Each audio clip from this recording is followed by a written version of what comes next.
I'm Marc Boyer. I'm going to present this work that is done with my PhD student, Hugo Degmort, and also with Jörn Mige, that is working for a small SME that is called Real-Time at Work. What I will say first is that I'm not going to present a solution that you can buy. I'm going to present an idea, and at the end of the talk, I will have some questions for you.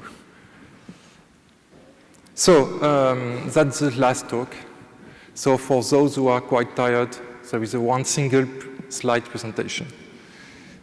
So you can reduce delay in a bus when you use offset to schedule your messages. But offsets between nodes requires to have a synchronization. So we have the previous speakers have presented some solution to have synchronization. And what I can say is that any synchronization requires some software or hardware support. So what? A question that we had in my research group was, can we benefit from synchronization even with standard CAN controller? And can we share this bus with non-synchronized node? Okay, and so I'm only the second today to do this joke, so it's not too bad. So after this small teaser, if you're not interested by synchronization, you can slip back. Otherwise, I'm going to present the context, what I call offsets on a CAN bus, and I will present different point of view on synchronization.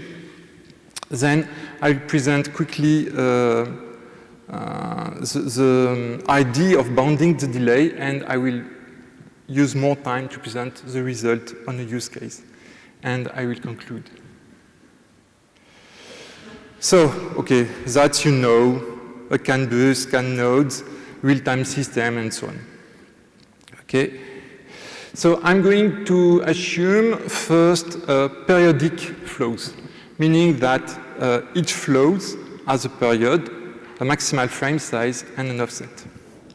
And each node has its own local clock. That is not the exact clock, the exact time.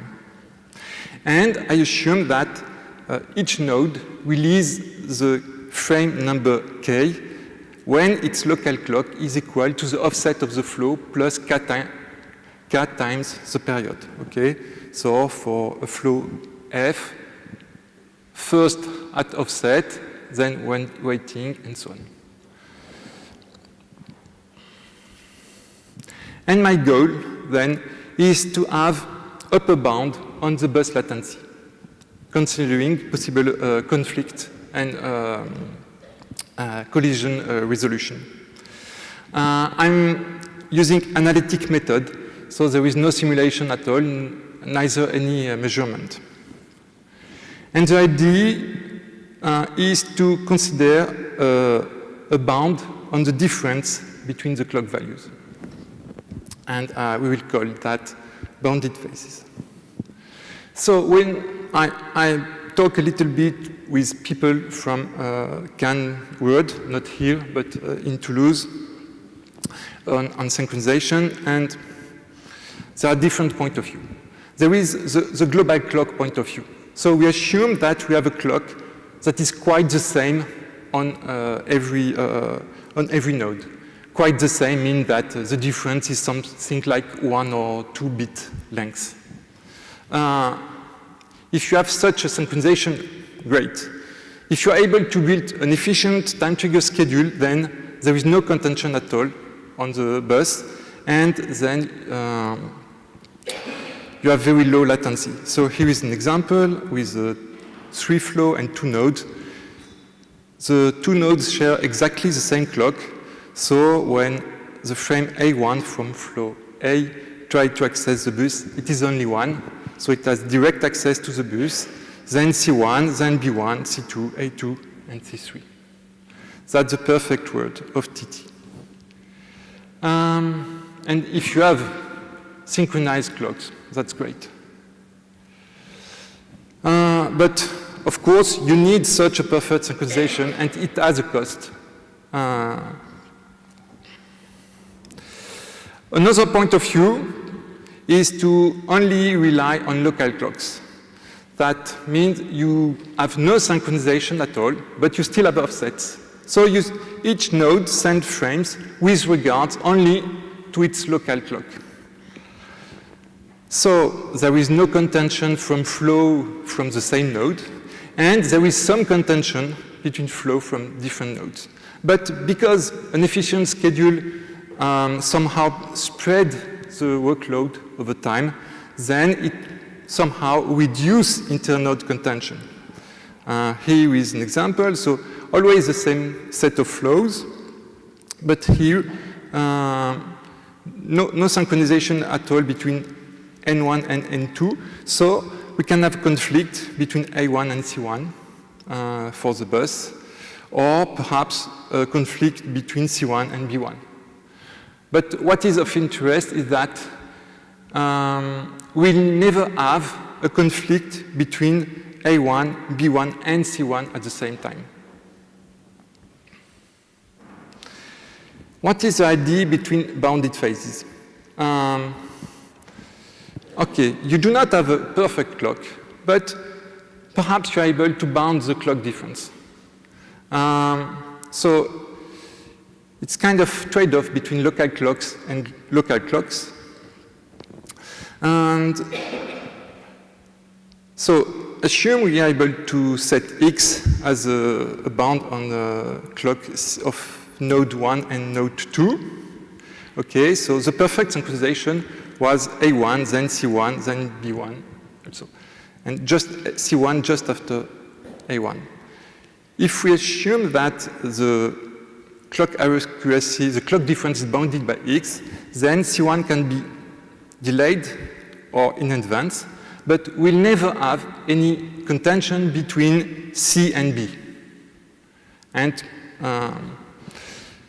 so our point is that it could be a kind of weak synchronization, but that is more affordable than a perfect one. And it will nevertheless reduce the delays. So in a previous paper that we've presented a few months ago at a real-time networking system conference, or real-time, yes, I don't know its name. We have presented a method that can be used to compute upper bound on such system. So in this first work, we consider only periodic flow. So every flow must be periodic. We have made different experiments, taking the phase bound as a parameter, and with a lot of equations. But I'm not going to present any equation today, except the two previous ones. We have made some comparison with existing methods that are already known on global clock and local clock. And we have some great result on some academic use case. Okay, so we have worked with an academic use case with 10 nodes, 62 flows. And the delay reduction are, yes, very good, because with a synchronization between nodes that is around 1 millisecond, we have a gain of 75% on the delay on average. And with a synchronization of 5 milliseconds, okay, it's a gain of 45%. What I'm going to present today is a way, a step toward a more realistic use case. So we have taken the analytic method and we have did a few things. The first is the possibility to merge on the same bus periodic and sporadic flows, because there are flows that cannot be periodic, like alarms. You perhaps do not want an alarm to wait until its next slot to access to the bus, and so on. We also have considered bus errors. It was not very difficult. And we have added a very simple synchronization protocol, perhaps the most stupid synchronization protocol that is just sending a top by a master to every node, considering its local clock. So I assume you cannot read anything when you are after the third table, but okay, there is just a synchronization message in red that is sent by the master. So we have used it on a real CAN bus configuration. So it's a real CAN bus configuration, but it's an open one. It has been published, so I can use it and present the result. So with only 6 nodes, okay, and also synchronization that is around 1 millisecond. Here is plotted the distribution between, so you cannot read it, sorry, but it is in the paper. So that's the frame payload, and that's the period of the flow. So the number 9 here means that there are 9 flows with a payload of 1 byte and a period of 100 milliseconds. And here are our results, how to read it. So for each flow, we have sorted the flow by decreasing priority. And for each flow, we have computed an upper bound on the bus latency using 3 methods. So the blue method is our new method. So it considers that it exists a phase of 1 millisecond between the clock of the different nodes. The red one here, so here for this flow, each frame will have a delay that is something like 4 milliseconds. With the red flow, red method, the same flow, so we consider only local clocks. No synchronization between the different nodes, but the use of offset, of local offset. And we have a delay of something like 6 or 7 milliseconds. And if you do not use any offset, neither synchronization, okay, you will have a delay, something like 7 milliseconds. So, as expected, there is no real gain at start for high priority flows because they still have very low latency. But once considering low priority flows, we have a gain of the delay that is around 30%. In this example, we've taken the initial configuration that was purely periodic.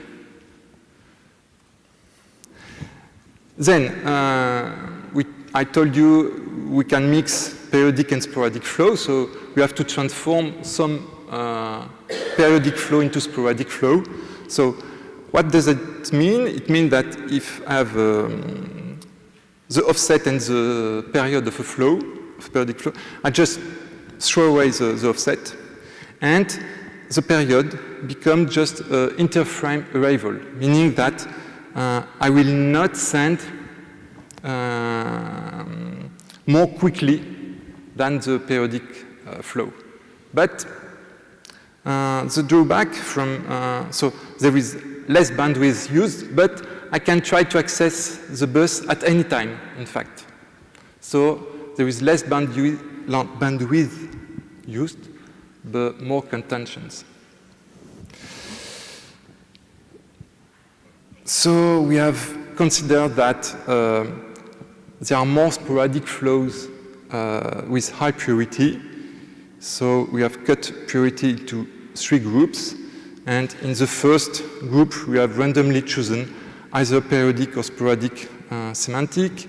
In the second group, they are mostly periodic. And in the third group, all flows have periodic behavior. And because in this configuration, flow with high purity have smaller period, they generate higher load. So in the configuration that we have generated, sporadic flows represent 40% of the load. And here are the results. So for high purity messages, there is no gain. Of course, there are sporadic ones, so there is no offset. So our method just has the same result up to some rounding errors and so on as the other ones. And the interest in the method is here. When considering low purity messages, we can reduce the delay for something like 30%.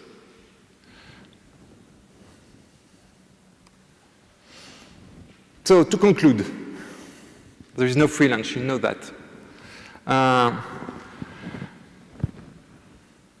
Perhaps sometime, but in industry there is no. With friends perhaps, but in industry there is no free lunch, no silver bullet. Offsets are good because with the use of offset you can reduce the delay of the bus. But to have offset, you need some synchronization mechanism. Our question is perhaps that weak synchronization is a good trade-off. It is compatible with standard CAN controller because we can send this synchronization message just at application level. That was for the example, but in fact, the method itself is compatible with any synchronization mechanism. If you have a good clock synchronization, you will have better result. If you have weak synchronization, you will have not so good result. It is compatible with non-periodic flows, so you can have on the same bus periodic and non-periodic nodes. The drawbacks, I will let you think about that. That's not my job. And now I come here in Nuremberg from France to have some feedback and also to find some partners to evaluate other configuration because we have used what we can guess, we have used what is published, but I assume that real CAN configuration could be quite different from what I've presented. And also to build other synchronization solutions and evaluate them. And that's all. Thank you very much.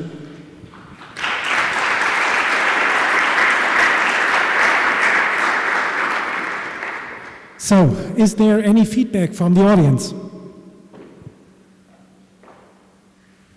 Yes, please.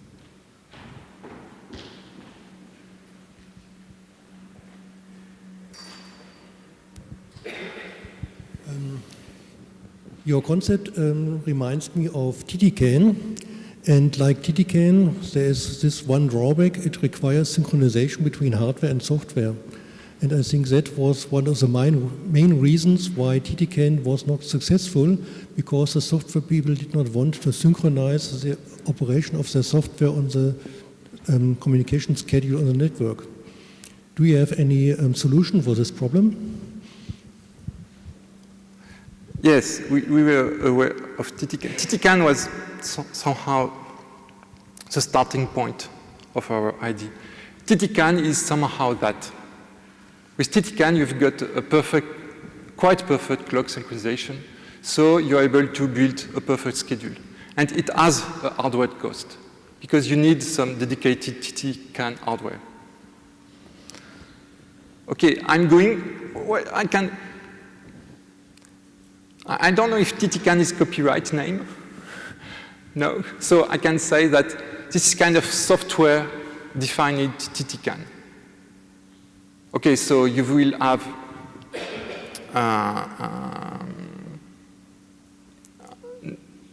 you will have some results that are not as good as TTCAN was, that hardware TTCAN was, or is, sorry. But it's still a good trade-off. My question was regarding if you want to get the full benefit of such a synchronization, the application software must be synchronized to the communication schedule. And that was the main problem why TTCAN was not successful, because the software developer did not want to synchronize the application software to the communication schedule. And do you have any solution for this question, whether the application software synchronizes to the communication?